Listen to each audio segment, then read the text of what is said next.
Okay, mince tayo, lamb. So, gagawa tayo ng kebab. So, may mint ako, and then some spices, onion, garlic, and ginger. Yan, magke-kebab tayo, lamb kebab.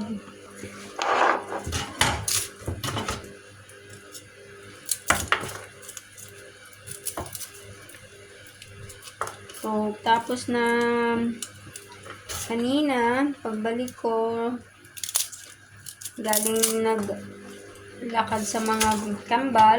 Ayan, nagapura ako, nagmarket. Punta ako sa M&S kasi dun lang yung lamb. So, ayan. Market muna. Ngayon na pura magluto para makapagpahinga. Ang paa ko ay masakit, napagod maglakad. So, ang layo ng mga pinuntahan namin. Upo lang sa MTR, di ka pa makaupo. So, yan. Gagawa tayo ng lamb kebab.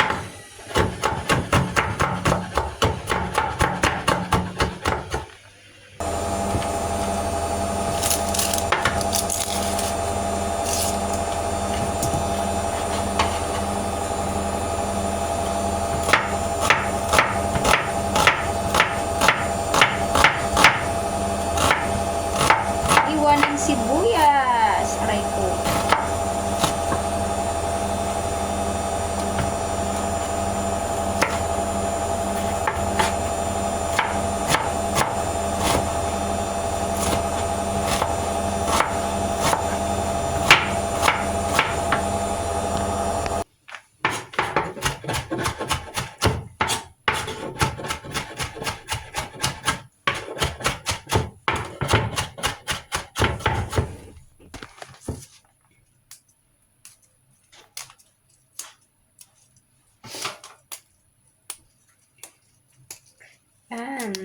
May natin yung mint kasi hindi ko nilalagay yung tangkay niya kasi matigas para masarap yung ating kebab.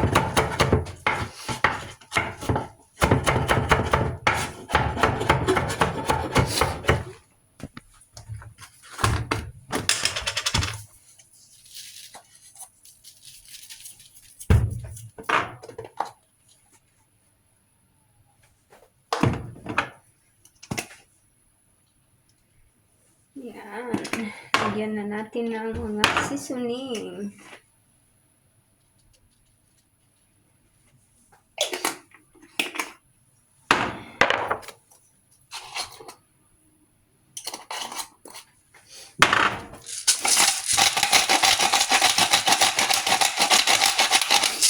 Ating kebab. Yan.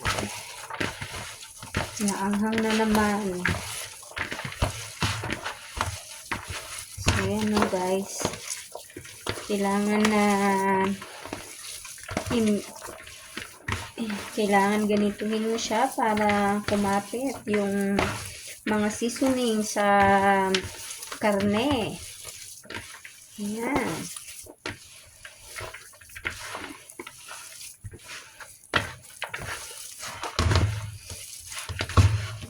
Ang laki ng bowl ko kasi gamit dito sa hotel.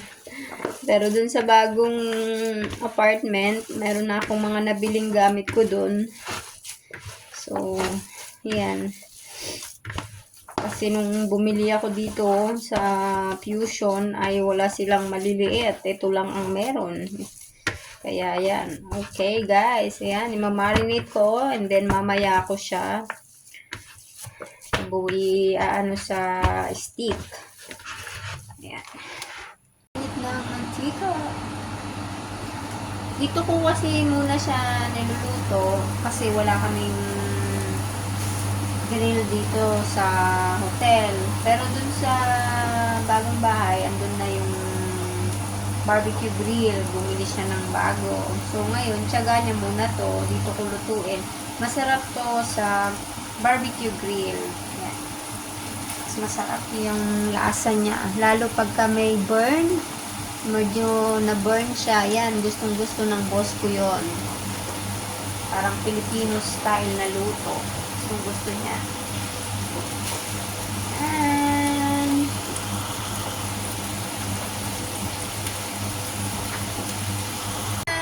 tapos na. Naluto na siya. So, ready to serve. Wait ko na lang siya. Hindi ko pala siya i-wait. Uuwi na ako pagkayari ko niyan. So, kasi mamaya pa yung darating, mga alas 9 siguro. Okay. Bye! Thank you for watching, guys!